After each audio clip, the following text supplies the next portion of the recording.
Hey everyone, welcome back to the Humans and AI podcast, exploring the exciting intersection of people and technology. I'm your host, Adi Mazor Kario, product design and AI expert and the creator of the online leaders program, Unlocking the Power of Generative AI. And today we're diving into a world of AI for businesses with a focus on ChatGPT, the powerful language model that is making AI accessible to everyone. Joining us is a ChatGPT training expert helping business owners utilize the power of AI to boost their operations and achieve new level of success. Get ready for a conversation packed with actionable insights and practical tips for putting ChatGPT to work for your businesses. And my guest today is Costa. How you doing, Hi, Adi? Costa. I'm so happy that you're here. Costa is like here for the second time. Costa Michailidis is the founder and executive director of Innovation Bounds. And he's with me for the second time. I'm so happy that we have this opportunity. Absolutely, same here. We're live on LinkedIn, YouTube, and Facebook, and you're so invited to join the discussion and ask questions. So we'd love to hear what you think. And now we can start. What are some common misconceptions about ChatGPT for business owners, and what should they be aware of? Yeah, it's very early, so I think mostly people just don't know what it is, how to use it, what it can do. So uh, I suppose the common misconceptions are emerging now. So I don't know that people are, have got something wrong, but they are right to want to explore. Maybe one somewhat common misconception is that this is trendy. It's a trend. It'll be chatbots for a little while and it'll go away and we'll move on to the next thing. Yeah. That's not really true. The progress here is exponential, and we could dive into a whole diatribe on what that means. But the point is that we now have chatbots, and now these chatbots are now browsing the internet and making images for you, and they'll get even more capabilities. And at some point, let's say in probably less than 3 years, they'll be like a remote worker. You just drop them into your company. You can hire an AI, and for pennies on the dollar, they can come in and do the same kind of work a remote worker can do. Software engineering, video editing, anything you could send to a remote worker to do, you'll get AI agents that can do that. So that's kind of the next trend. So in Yeah. this in-between space, small businesses have this like insanely unique opportunity. Small business owners are perfectly positioned to capitalize on this. It's insane. Small business got AI for the first time with ChatGPT, because before that, you needed a big mountain of data. You needed a data scientist. They needed to build an AI model for your particular data. And then that AI they built would only solve a specific problem. So it wasn't worth it for small businesses. They just didn't have access. They didn't have the budgets. So large organizations were using AI in this very tailored way. And it was giving them some interesting and powerful results, especially the tech companies. But now ChatGPT you don't need to be a data scientist to use it. You don't need a giant mountain of your own data. You can tell that custom tool the job you want it to do. Hey, browse the internet and look for places where I can deliver my keynote talk. Give me 50 of them, please. Oh, great. Can you search and find contact people at each of those? Okay, great. And not that it does it perfectly, it makes mistakes, which is something else we can get into. But these tools are accessible to small business owners for the first time. And so you have this incredible opportunity to latch onto them, boost productivity, improve product quality. You can do all kinds of crazy things with these tools, and it's right now. If you wait, what'll happen is it'll become easier to use these tools later, but your competition will be ahead of you. And so Yeah. And more kind of than can't that, wait. yeah, it's like easy to start. You could start and build your own like resilient capabilities in your companies and kind of easily. So you don't need to do too much training and too much understanding. You need to have basic training of what does it mean, Mhm. and that's it. You just need to dive in, and it's easy. Absolutely. Yeah. And it's not easy is a tricky word there. Like it's not trivial. It's not tell ChatGPT what I want and then it'll do it. It's not. And good, because if it Yeah. was, we'd all really be in trouble, right? Run my Right. business and make it more profitable. Do Yeah. you need the business owner at that point? No. Yeah. So If it's it not could do that. trivial. Yeah, but it's not, you don't need a PhD in AI to use these systems. You need some rough experimentation. Maybe you start with the more tech savvy people in your business and ask them to latch onto this tool and see what they can do with it first before you try and give it to people who are less tech savvy. But just some basic you know, some basic data literacy tools are what you need. And then what we find that's coming from our work, because we were, still are, a creativity and innovation consultancy, is we find the rapid experimentation skills we teach are really valuable here. And so we're discovering best case practices with how do you talk to ChatGPT. It is human-like. You can do human-like conversations, but it's not human, and it's not really doing human intelligence. And so if you know what it actually is doing, which is something we teach in our training programs, you can be a little bit more intuitive, a little bit more skilled at how do you actually interact with this thing to get good answers. And that gives you an advantage. That gives you a good lead over someone kind of starting from scratch, just trying to talk to it. Yeah. The answers you get could be very general, not precise. Sometimes even there are hallucinations in these like tools. So could you explain first what's hallucinations and how do people interact with these tools right now, and how should they do it better in order to avoid these? Yeah. So a hallucination is when one of these conversational AI systems gives you an answer with confidently and very politely, tells you something that's totally made up, inaccurate, false. It's not true at all. And Right. so they've called that a hallucination because the thing looks like it's doing the same thing it always does, giving you the right answer politely with confidence. And it's like, no, that's totally wrong. And so they're calling those hallucinations. Why do they happen? They happen because um, large language models, the way they are conversational, what they do is they predict the next word based on the words you've given them so far. Now, the reason they can do that is because we took kind of nearly all of the internet. We took a lot of data and then just compressed it into the quote brains of these AI systems. So we looked at the statistical correlations between words. So look at all the Amazon reviews, all of the digitized books, all of Wikipedia in every language, and look at which word follows the 3,000 words before it. And so if you have 3,000 words of context, which is another term, what word comes next? And so if you have this thing about Andrew Carnegie was a business person who yada yada this and that, he was this way with his employees. What's that next word? So if you have a big chunk of words, what word comes next? So they're designed to do that. Now that's all statistics and all correlation, and it's pretty good if the source material is somewhat accurate. As soon as you go to source material where we don't have good data on something, or it was contentious in the media, so is it this view or that view or something else? You can start to get some of these inaccuracies. It will still say it knows the answer and still mimic like human conversation, but it'll just be way outside of its depth. And exactly, it's And they're true. Yeah, sure that's right, right? Yeah, exactly. of course. So we start with forgiveness, and then these Forgiveness. models will improve quickly. Maybe you So have forgiveness. I'm not sure about me, but okay. Maybe you're more courteous than me. So that's fun. Yeah, so that's kind of where hallucinations come from. Well, there's something else to say. We mentioned yeah, context. I asked like, what are Mm. they doing right now? Because they get these kinds of answers, and sometimes they're not aware of the fact that they're false. And what could they do in order to make sure, other than try Yeah, yeah, yeah. to understand if it's true or not, to go to the links Yep. and see if they exist and so forth? Yeah. Let me. So one more point about the earlier, and then I'll remind me of the question. I'll Sure. jump there. So one thing to understand about that statistical correlations between words, like next word prediction, which is what they're doing. One thing to understand is like it's just text. These things have never lived a life. They don't see the world. They don't have vision.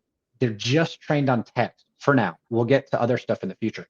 But what that means is like we don't underline all of our facts and squiggly underline like all of our opinions. There's nothing in the way we write that says fact, opinion, opinion, fact, sarcasm, irony, fact, opinion, irony, sarcasm. Like we don't do that in our writing. So we may imply what's a fact, what isn't, but we don't like denote it. And so what that means is there's nothing in the text to tell the difference between, a source for this information or a citation and an idea for a new product. Like they just look the same to ChatGPT. It has to infer based on the text that's around. So that's kind of why it doesn't know that. It's strictly trained on text. And Yeah. then you asked about, sorry, remind me. Yeah, before I Mhm. go to what should they do, I want to say that as I see Mhm. it, because ChatGPT is based on the content that humans created, right? And humans, first of all, they don't always know what's the difference between a fact and opinion. this is how they talk, and they're or right, doesn't Mhm. matter, in a way that they're sure of themselves, doesn't matter if it's a fact or not. And secondly, people lie, right? They do that, There's and deception. sometimes yeah, it's like you could say that like 80% of doing sales is a type of Yeah. manipulations, and we're selling all the time our ideas, our products, our services, what we want to convey, so forth. Mhm. So Yeah. because people think that way, it's like obvious that these machines, based on our experiences and our content, Mhm. would I wouldn't say think, but create and export these kinds of ideas, as Yes. I see it, right? Mhm. Yeah. So, and Elon Musk is right on this one. So there are emergent phenomenon. We train it on text, and it can do something like sentiment analysis. You guys get, hey, in this paragraph, does this person think positive about the thing or negative about the thing? And it'll tell you with high accuracy. And Right. we never trained it on sentiment analysis. We just gave it next word prediction by crunching a bunch of text. But sentiment analysis it gets for free. So there are some of these higher order skills, human skills, that we would want our A systems to have. Truth seeking is one of them. Maybe the kind of exaggeration we do in sales is also one of them. You can honor some of these. If we want AI systems that work for our spy agencies and we want them to like go out and hack things, which that's a use case. Now, I don't like that we live in a world where that exists because I think it's generally horrible for everybody. But I would prefer more diplomacy and less, spying. Just by volume, we should have way, way, way, way, way more diplomacy, but we don't. Anyway, um, but maybe that's a skill we want them to learn too. So here, truth seeking. I think Elon Musk's right about this. We have to figure out how to get truth seeking behavior in our AI systems. I don't know if we're getting there or not. Love is another one. We have to let these AI systems make music, consume art, and remember it, grow attachment to other AI systems and to humans, experience emotions. We have to do that stuff. If we don't, we risk creating like super powerful tools that have no grounding in humanity. And then like we've lost the script, like pretty much not a good Yeah. situation.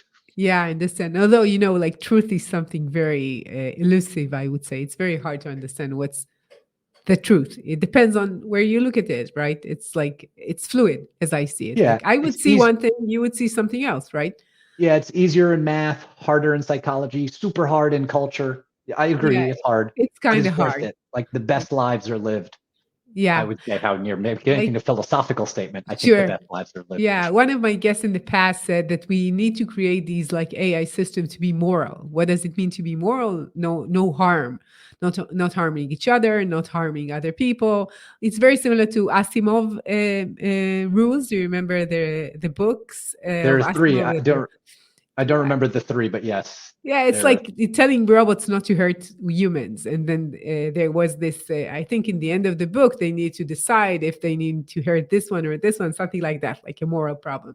But I Okay. did not read all of them for sure. Mhm, But in any case, it's very hard to mhm, know what is like the right thing. And therefore, these systems are very complex to build and to rely on.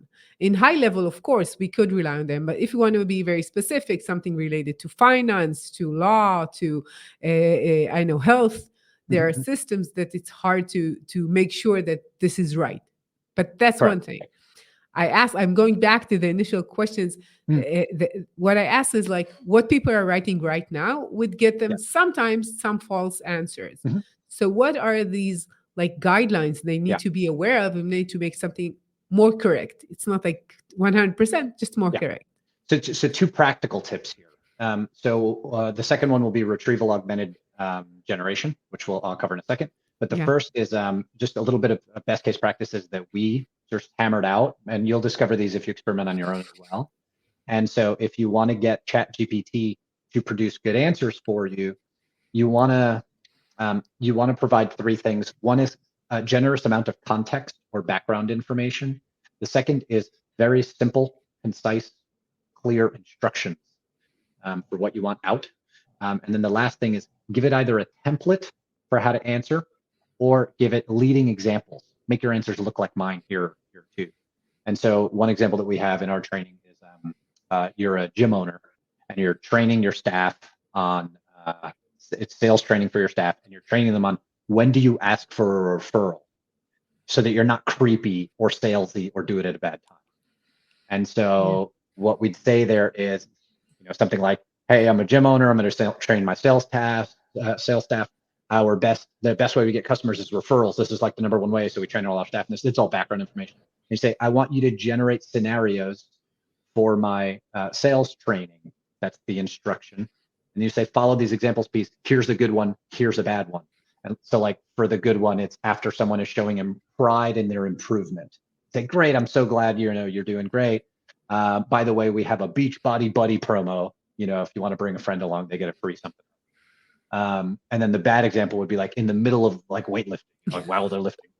3, 4. By the way, did I mention we have a promo? It's 6, 7. Yeah. It's a really good promo. 5. It like terrible time. Yeah. And then so what I, the AI I, will I have do. I have a worst example if you want to add to your training. Is it real If life? Did this if happen?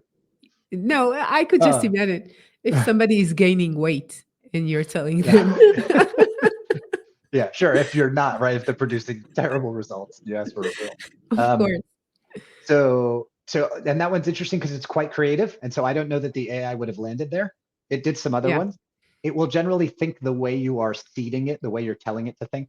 But if you do that, it'll pump out. And let's say you can ask for 50 of these, 100 of these. One of the big strengths is just ask for a huge quantity and pick the ones you like and throw out the rest. And so quantity Makes is a sense. big strength of the tool here. It can brainstorm faster than humans by a lot.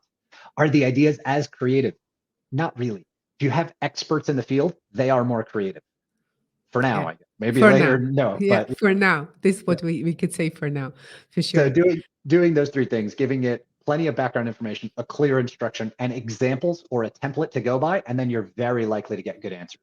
It Sure. also becomes easy to package those as what's called a custom GPT. So you can put them in, and so you only need to do it once. You set it up once, and then you have your sales trainer or your prospecting bot or your customer service bot, or you can build these things fairly quick. We've seen 900% jumps in productivity. We saw a 2000% jump in productivity for marketing content creation. So this, like, get involved now. Like, the gains are available now, and this stuff's pretty incredible. I mentioned Sure. Right. retrieval augmented Yeah. generation. Yeah. So RAG, what we call RAG system, RAG. correct, yeah. And so if you want very accurate systems, don't worry about 100%. You can't really get these things to be flawless. AI is correlation based, so in the statistics, it's always some error, but you can get that very, very small. You can get up to 99% correct answers, maybe more, maybe a little less, somewhere there, with RAG. And so what it's doing there is, instead of telling it to answer a question just from its whole internal data, you can provide information or tell it where to browse the information in order to get that answer. So if you're looking for something encyclopedic, you just ask it to go dig around Wikipedia and figure out the answer, or a different encyclopedia if you want. If you're trying to do something for your own products or your company's own information, you can upload that information and then say answer only based on the PDF I'm uploading. Search this legal contract and get me the answer. You can ask it to go through a piece of data and then provide the answer. And that really drastically reduces mistakes. That's another option. Yeah. And another thing would be to go to your customer care content folder. So, in many cases, you have people who are doing customer care support, and they have these files telling them what is the flow of this conversation, what you should answer, so forth. You could just tell the system to go to this kind of folder, or to these initial reference document, and then they will be much clearer, and based on what you already have in your systems and processes. Absolutely. This is one of the areas where the larger companies are going to have some advantage over the smaller ones. Larger organizations have already done the work to streamline some of their processes, to outline some of their data. They have standard operating procedures. They're more structured to kind of juice their productivity with these AI systems, which is very cool. It's not where we focus. We can do it. It's not where we focus. But as a small business owner, you have this other thing. So, like, let's say you're trying to make a customer service bot. You don't have like thousands of customer service Q&As stored and like ready to upload so you could fine tune your AI system. You just go to ChatGPT. You go, "Hey, let me tell you, can you interview me about my business and then make an FAQ for me?" And just start there. And then it'll Yeah. interview you about your business. You answer all the questions. It'll confirm that it knows, like, "Oh, this is what your business is about." You go, "Yeah, okay, cool. Now, what are some questions customers would ask me?" and it'll generate a bunch. You can answer them, and you have an FAQ, and it took you an hour or less. And now you take your FAQ, you upload it in, and you have your customer service bot, which will use that FAQ to answer questions. And then you use it, and every time it has an incorrect answer, let's say 2 out of 10 times it's incorrect, which is terrible. Good. Take those, add them to the FAQ, update it, and then it'll be 1 out of 10 times, 1 out of 100 times. And before you know it, you're there. So Yeah. as a small business, like you could catch up really quick on some of the robust resources that larger organizations have. Yeah. What are the key things business owners need to know before they start using ChatGPT? Key things to know. Yeah, it's not going to be trivial. You're going to engage a system that is not a fact machine. It's not 100% accurate. We covered that one, but this is a key thing to know. My recommendation on the key thing to know, but my recommendation is focus on making productivity gains with ChatGPT for high volume, very basic work. A lot of people will jump in and say, hey, well, can it solve this legal problem? And I'm a lawyer, and it's like the hardest legal problem I recently had. Why test it on that? Like, no, it can't do that. Yes, but the stuff you have your intern doing, like it can run circles around your intern, and do all that stuff. Law in particular is in an interesting place because ChatGPT is actually quite good at searching a legal document and identifying issues, especially if you give it an instruction the type of issue it's looking for. Very good at describing what the issue is and providing a potential fix. Like, can do a lot of the work that some recent graduates from law school are doing. You can also score very high on the LSAT. So Yeah. the tool is quite good in law. Legal practices are in a lot of trouble. We're excited to work with small law firms because the opportunity to make big gains is available. So one recommendation I would make is focus on getting productivity gains in that high volume, repeatable business work that has to happen every day that's boring, because you can get it done 5 and 10 times faster. And that's a dramatic cost reduction. And then by all means, take that time savings and reinvest that in product quality, build an AI powered product. Do the hard stuff by all means, but take the low hanging fruit now. It's worth hundreds of thousands of dollars to a small business. Just Right. take that and then reinvest by all means. Yeah. You mentioned interns in legal interns, and the same would be for junior coders, right? So they're doing the more mundane, easiest task because they're juniors. They're just starting. It doesn't matter if you're a lawyer or a coder or engineer. It doesn't matter. Your initial work would be easier than someone who's more experienced. Makes sense. And I always, when I go back to this, is I have like a cycle of understanding in my head. I would love to hear what you're thinking. If right now we need less junior coders and less experienced lawyers and so forth, okay, right now, because the job could be done, or it could be photographers or video editors or marketers, doesn't matter. Taking all the junior ones, you're saying, okay, I need less interns. As you mentioned in legal intern, what would be like in 5 years? They will not gain the experience, right? So they will not be as experienced as the ones who have like 10 years experience right now. And then they would need to have a different type of even profession, I would say, or like type of role within the company in order to gain these experiences and to get better in what they're doing. So how do you see that? Okay, so I hope I didn't say, people will lose their jobs over we'll have less of this necessary. I think the opposite will happen. I think we will have more software. We won't have less software engineers. The software engineers just got the world's coolest software tool, and it's about to get a lot better. And so they'll just be making way more software. Now there are growing pains there, but I don't think we're going to have less legal interns and less software engineers and less writers. We don't have to do that. We don't have to go down that path. There are companies that may choose to go down that path, but I would hope that somewhere else a company sees the opportunity to bring all those people in, give them the tools, ramp up, and totally take over the competition, because it's volume.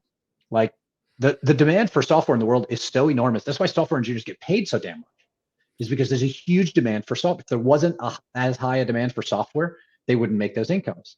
And so it's like the demand supply, the lop side is our demand for software is still tremendous. So like firing your junior coders is crazy. Like just fill the demand, like make everyone go faster and then make more software. So I hope we choose to go in that direction. That is not the complete picture.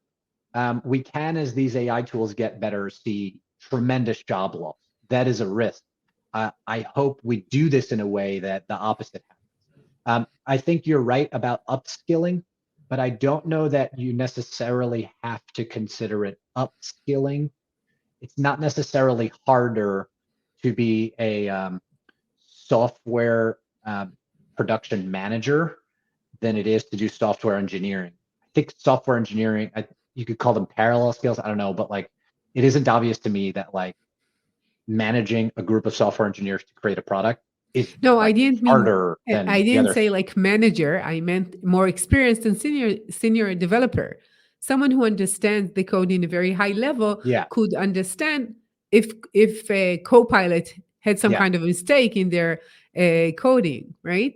And if you're a junior one, you would probably, it will take you much longer in order to understand what is the type of mistake that you need to fix, like finding the bug in the code that you got, yeah, right? yeah. Okay. So there's technical seniority or technical experience, and then there's Yeah. checking the AI systems. Those are all valid issues. And then there's more senior or more experienced or at a higher level. And so I want to basically inspire people to think in terms of horizontals as opposed to verticals. So on the points of like becoming more capable at the as in the senior software engineers more capable than a junior and can use these tools more effectively. Yes, I agree 100%. In terms of the hierarchical stuff, so you didn't mention it, but I want to bring it up here. I think we have to start thinking in terms of steps to the left and to the right and co-working with AI tools. Like in the same way that our jobs changed from when 95% of the labor force was male and 95% of the labor was manual labor. Like, we're not there. We've shifted to where a whole bunch of it is cognitive. Now we might shift back, right? The machines might do a lot of the cognitive work, and we may go back. Like for example, I teach free diving on the weekends, and like my free diving on the weekend job, not in danger of being disrupted by AI. But like our corporate training business, my day job, like who's going to hire us to teach people how to brainstorm? Like they're just going to go to ChatGPT and ask for ideas. So um, I think we have to think a little bit more in terms of horizontal shifts in the labor market. It's Hmm. not necessarily like everyone needs a PhD now where they had a bachelor's before. Not really. Yeah, I agree. So we have a questions from one of our LinkedIn Hey, users, Yoga Nazarlinian. I'm so sure. I'm not sure I said it, pronounced it yeah, well. Is it possible to use AI for customer mind reading, predicting their needs on their behavior, something like eye tracking for neuromarketing? What do you think? I'm I, sure I, it's possible. Not my area of expertise. Yeah. Um, I think that in general, AI systems are doing predictions right now.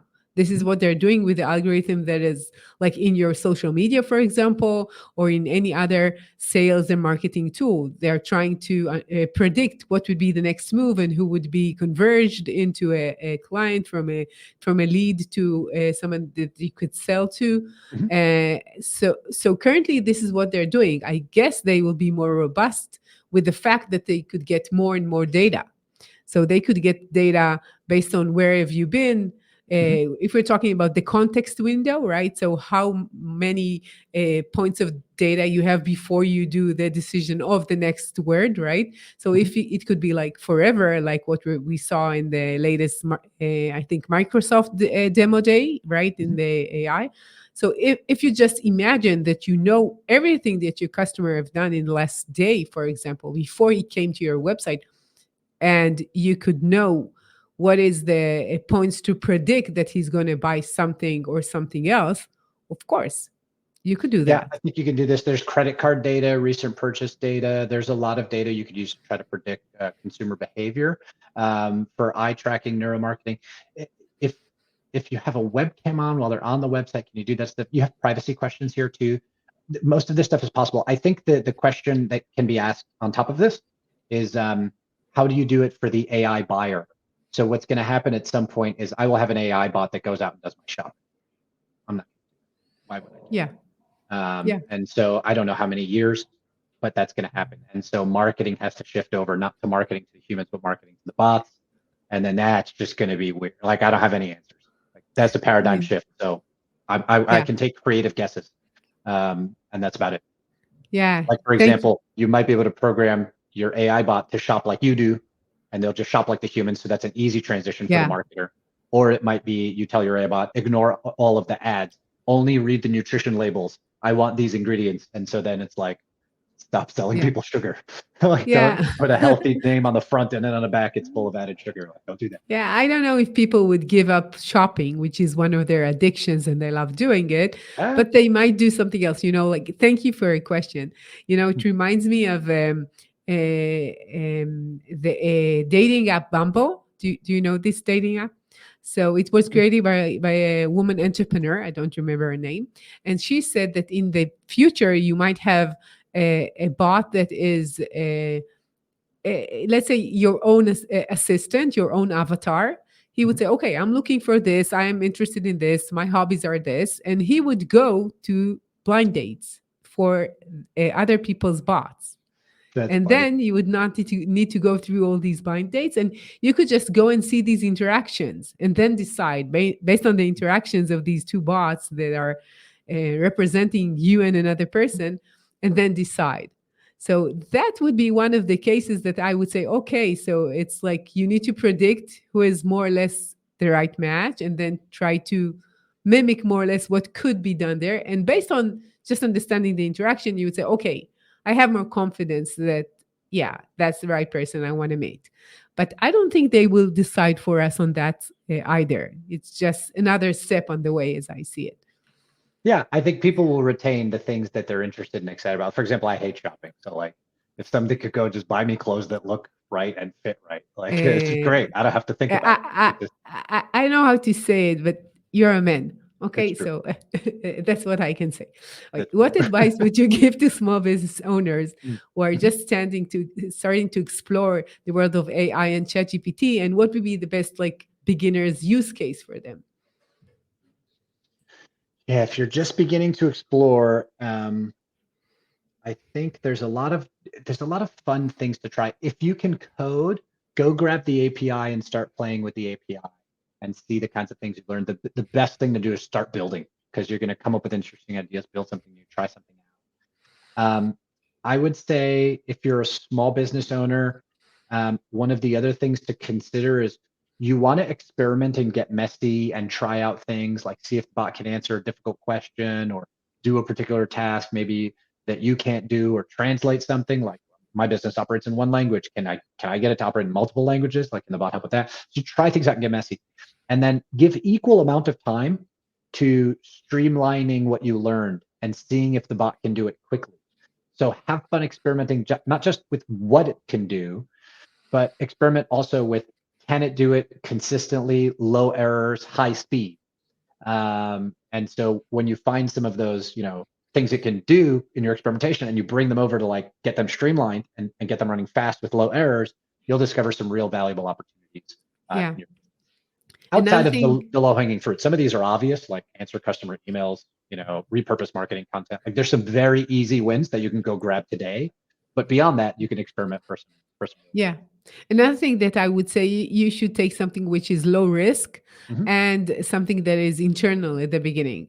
Most mm-hmm, people would say, okay, I'm not going to expose all my clients' data, and I'm not sure, and it's too risky. And I know, like, how would it be for my PR if they say something that I'm not sure I should say, or something like that. If you yeah, start small with something which is internal, for your own processes, you learn what you should do and what we shouldn't do, and you're not exposing yourself to more of these risks that you might have if you're doing it like big time. yes, absolutely. I think in the experimentation, you're going to find hallucinations. You're going to learn when they happen. You're going to develop some fluency and some intuition around like, hey, what does the bot do well and like what can't it do? And then sometimes it will surprise you when you ask it again. Hey, the last time I tried it, couldn't do this. Now it can. That's kind of fun. And so I think having a playful attitude in your experimentation with it is absolutely Yeah, for sure.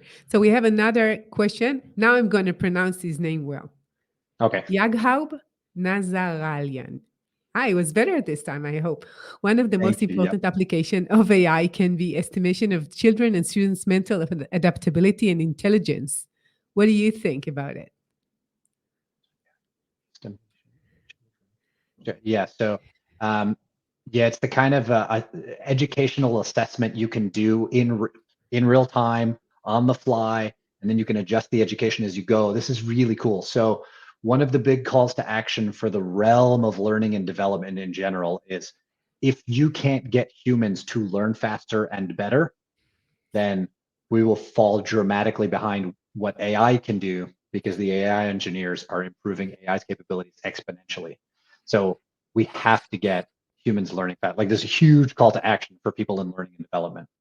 Um, Yeah, Specifically for children. I have a son. I'm like, Jesus, what job is he going to do in 20 years? What's how, in a world dominated by, AI, what's he going to do? And so it's a very real a very real challenge, a very important area. Um, yeah, I can think out loud about like, where could we aim that we would get big wins in that universe? Um, but beyond just some creative thinking right here, right now, like I don't have yeah, pre-considered answers. I don't yeah. know if we can go fast enough. It's a very real concern. Great Yeah, question. yeah. The question is about the estimation of children's and students' mental adaptability and intelligence. And I think the big problems with education is not with measuring the kids, with specific tasks that they must accomplish or a specific topic that they must know about. I think that the real challenge here is to find the challenges of each specific student and therefore not measuring them on the same specific task for everyone, because some of them would be good in math, some of them will not. So AI could help us find this unique personalized intelligence that each one of them has. And for me, this is more interesting than trying to measure if they're doing something well or not. Mhm. And as I see it, all of the education system would need to rethink again, what does it mean to know something? Because right now, maybe I did not do all the exercise and did all the training on the way, but I could just ask someone and he will help me. So the knowledge um, value is so low, right?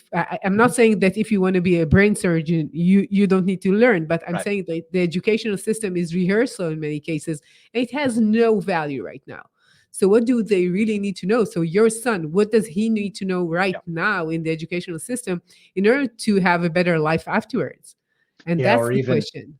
which behaviors does he need, or which emotional states does he need to harness, and what specific skill sets does he need to develop, or even which directions does he need to go in?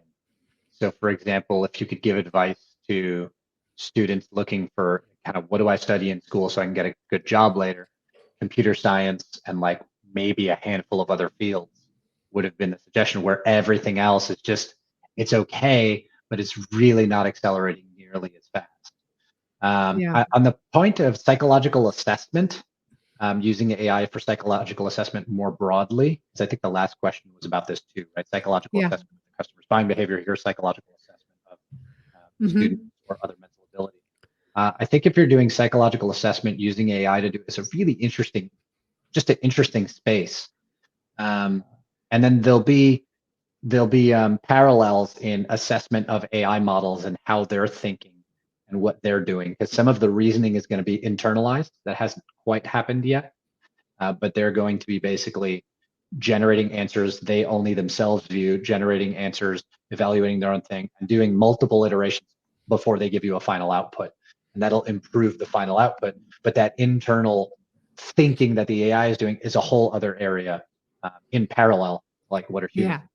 Yeah. We Yeah. do You're stand right. the chance here with better AI systems to make some insane discoveries about biology. So psychology here and psychological assessment, but then also there's a fun one. They're trying to use these systems to decode the language of whales, listening to whale songs and seeing if they can reproduce and project back some of the things we learn. If we can learn to speak as whales do and we can communicate with them, what does that mean? And can we discover that there have been other intelligent forms of life here on Earth for a long, long time?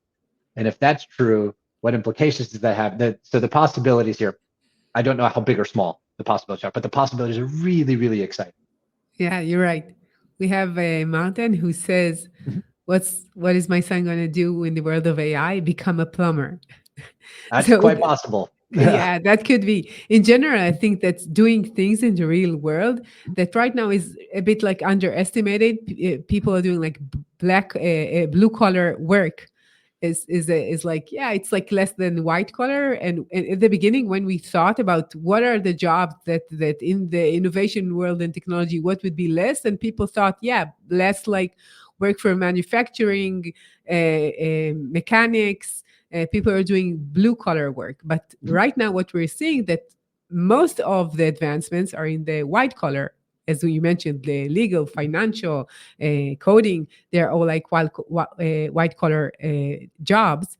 Mhm. And I think that as I don't know what my kids need to learn. It's not that I know, but maybe the value of some of these like capabilities, like human capabilities, like therapists Mhm. or things that are more like, like yoga, meditation, spiritual work. I don't know. I don't have any clue, but I guess that these things would be valued differently in the world, that much of the more technical work is done better by machines. I Yeah, don't know. it's fun to think about the economics of it. So yeah, a plumber or I do free diving instruction on the weekends. Like there's not going to be an AI bot free diving instructor like Yeah. at least not yet, Yeah. right? Um, Free diving so means that you go into like without the gas tanks. This is what you're correct. Yeah, saying? you hold your breath, you swim down in the water, you come back up. Don't take too long. Yeah, Oh, how long should you be down? Like I, 3 minutes, 5? I do 3 and 5 minutes would be very, very like athletic performance. Like top Oh, athletes can do maybe okay. 3, maybe 5 minutes. So it's Yeah. very, very good. My dives are a minute 15, a minute. Some of my students are doing 65 feet, which is probably 40 seconds or so. 50, Wow. I'm not going to be one of your students. It yeah. Okay, reminds no me of a problem. movie. It reminds me of, but it's really good to know how to breathe so well. So it's a It good, is a like, breath practice, yeah.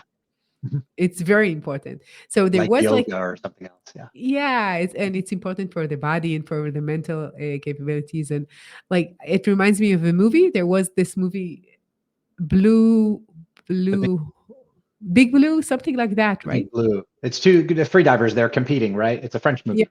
Yeah, Yeah, it's you're quite right. good. I loved it. It's a It's really awesome. good movie. It's Yeah, you're fantastic. right. So AI is not in that direction for sure. So Yeah. So we have some of these jobs, like there's a kid who came over our apartment a couple months ago to clean out the dryer. There's dryer lint in the duct. So he comes over, mhm. pulls the dryer, jumps over behind the dryer, plugs in the thing, turns on a machine, and got the job done in 30 minutes. And now the dryer works a little bit better. Wish Yeah. whatever, it works better. He did his job. Give him a Yeah, tip. it And makes then sense, like when we're thinking about doing physical work, I think that we got in this modern world so many things which are more like so mhm, easy to do, and we mhm, got too comfortable.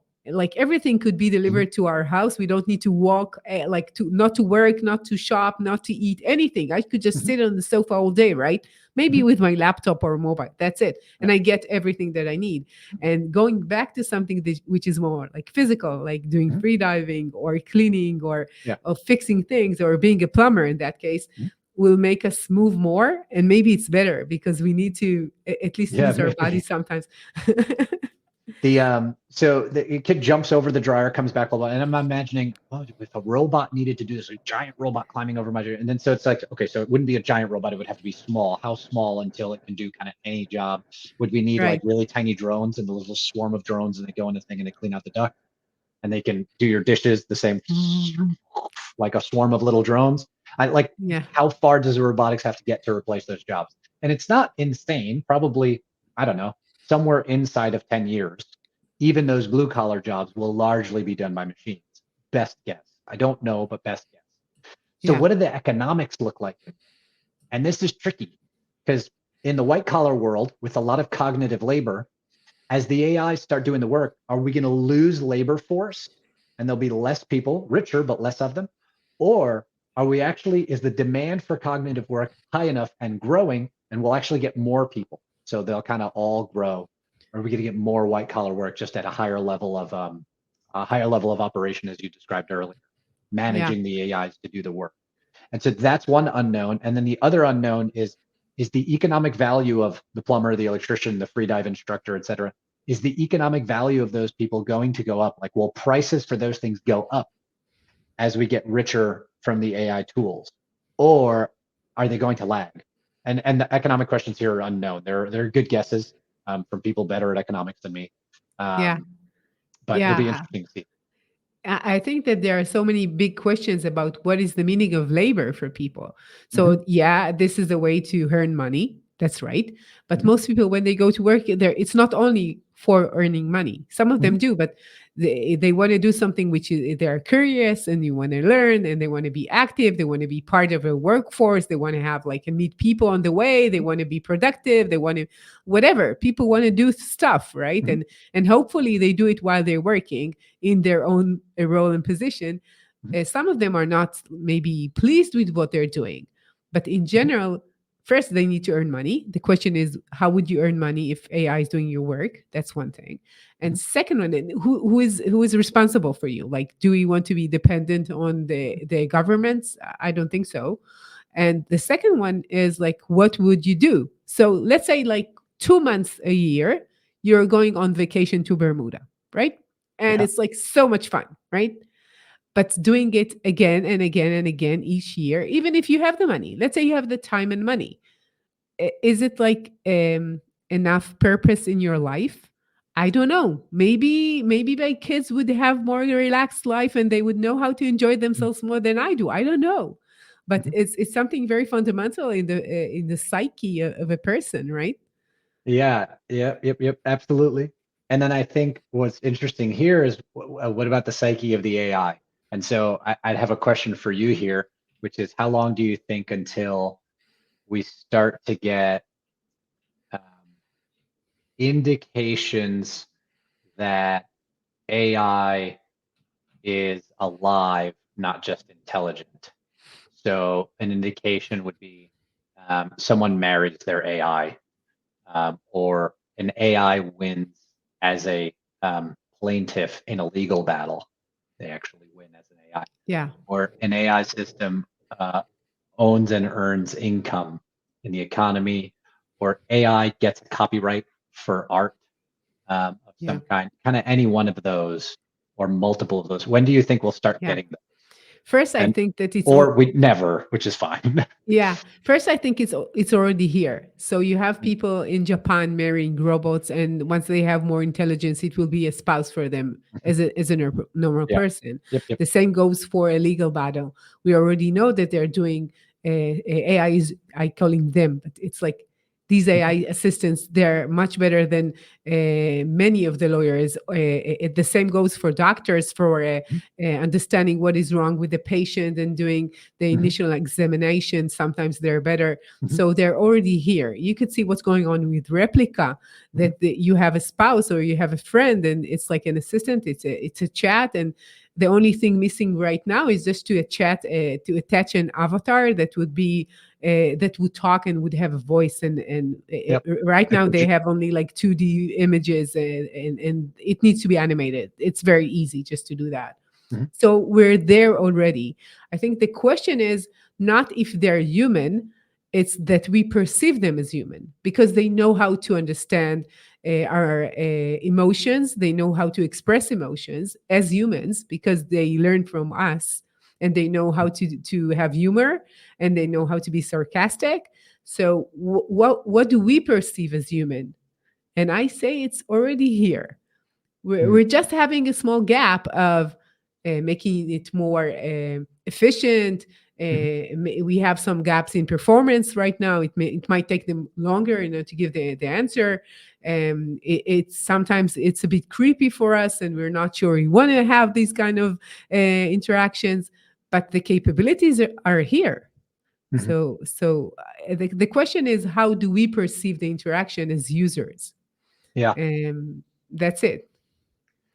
Yeah. So already here and counting. Yeah. It reminds me of the movie Her. Do you remember Yeah. this movie? Mhm, So you could see what's going on in the latest demos from OpenAI demo day. Did you see that? mhm. You're talking about when So, they turn on the video and then they kind of have a live interaction with the right. bot? Yeah. And one of these like demos was for he was going for an interview in OpenAI, and she talked to him, this assistant. She talked Mhm. to him, and it was exactly as the movie here. And Whoa. it was like the way that she talked to him was very natural and feminine and very like spicy. And he it was so human because did you see it that he placed a hat, a very like stupid hat, like a traveling hat, like he would go for hiking, and he placed this Yeah. hat on his head, and he said, "Do you think I should take this hat to the interview?" And she laughed, and she understood that it's not the right context, that you would not get the job. So That's the funny. fact that they had this friendly conversation, Mhm. and you could have someone that would talk to you, and what we know for sure, that we have so many lonely people right now. We have Mhm. them, and this is a need that people need. They don't want to be alone, and they want to interact with someone, and it's calming and soothing for them to not be alone. So right now we have these Mhm. capabilities. The question is, what would people do with it? But Yeah. that's the only question. We'll find out quickly. Yeah. Yeah, I know I'm focused on small business owners and helping them sort of be successful in their businesses. And then that means contributing in your community and supporting your family and all the things that means for a small business owner. But there's artists, there's young people, there's all military, et cetera. There's a whole bunch of parts of our society that could use these tools in interesting and new ways. And it's going to change our culture. for sure. and So we and live in crazy times. for sure. So, what are some potential risks and challenges associated with using ChatGPT in a business setting? So one of the things to know is that you'll want to be careful if you're building something that is client facing. And the reason for that is hallucinations and error rates. They can make mistakes. And so this is the same warning that they make in a medical context or in a legal context. Yes, these systems are very good, oftentimes better than humans, but that doesn't mean you go directly to your customer with it. You want to do your quality control, right? You want to make sure the output that it's producing is sound and can go out. So that's one risk of using it in your business. Another one, this is less like don't do the hard stuff first. So another risk is you go and you look at these tools. And, oh my God, they're so powerful. I'm going to rebuild my product. It's like, don't do that first. Like use the tool to improve productivity in the easy places to do it.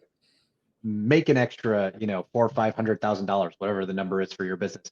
And then by all means, make a new product, test out the new product and see if it goes. So I think another risk is just getting too excited and like doing like the crazy thing first. Now there are timetables, of course. So if you see a need and you're like, I have to seize this now and I have to move quickly, then by all means, that's an entrepreneurial decision. You can, figure out how to make those. But there are some really easy ways to improve productivity and just immediately make, like if you double, we've seen 5x productivity gains, 20x productivity. If all you do is double productivity across your business doubles. Like just do Yeah, that first. Now, right. if you're improving productivity, it won't be that smooth.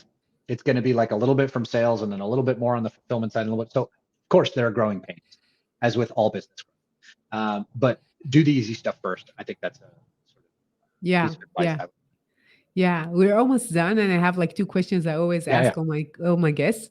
Mhm. So, what is your number one tip for managers and leaders today? What organization size? So we're thinking larger organization. Yeah, let's think about like business owners, which are small Mhm. and medium, and how Mhm. is it different for bigger organizations as you see it? Managers, leaders. So probably the next thing to get ready for is AI agents. And my best guess is that the AI models will improve fast enough. And this is coming from Leopold something or other. Situational awareness is the piece that he did. Happy to send it over. It just came out a couple of days ago. It has largely to do with developing super intelligence and what that means and how fast it's going to happen. And he's making a big case that this has to be done by democratic places. It's going to end up behind the military, security, et cetera. We really need to do this before authoritarian forces do it faster or something like that. And you could take that for what it's worth, come to your own conclusions, your own opinions. But within it, what he's calling out is that it's very likely that within 2.5, 3 years, 2027, 2028, somewhere in there, you are likely to get AI workers that are as easy to onboard in your organization as a human. Do any remote work that doesn't require a body, right? So video editing, coding, etc., lots of writing, legal review, lots and lots of stuff that any worker can do remote. We all learned during COVID what can be done remote. That's quite a lot. So you'll be able to onboard those types of employees. So if you're a leader or a manager and that's coming, you have some time to prepare, to research, to learn this stuff, and to just be ready to lead and manage not just a small team of humans, but a small team of humans plus 1, 2, 10, 50, 1,000 AI agents that do work very, very rapidly. So the clip of work is going to increase. Your job from now until then, if you can pull this off, is figure out where the work is going to go faster, because I could just farm it out to AI agents, and then figure out what human labor needs to be done so that the work you farm out is effective at whatever your goals are. So I'll say that from the start, you're going to have access to 10, 100, thousands of AI agents that you can drop into your organization that could kind of join your Zoom meeting, join the Slack channel. They'll have access to email and the calendar. Like, they'll have all the normal human access to stuff. And they'll be able to go off and work 24 hours a day, 365 days a year on whatever you farm out to them. That is a new resource that you're going to get. So between now and then, be ready so that you could plug that in and, scale up like crazy. So that's my advice for like leaders, managers, business owners for slightly larger teams. You're going to get a farm of AI agents. And if it's not in 3 years and it's in 5, I'm sorry. It came later, but that's still like tomorrow. It's insane that this is coming so fast. Yeah, you're right. You're right. Wow, that was a good tip.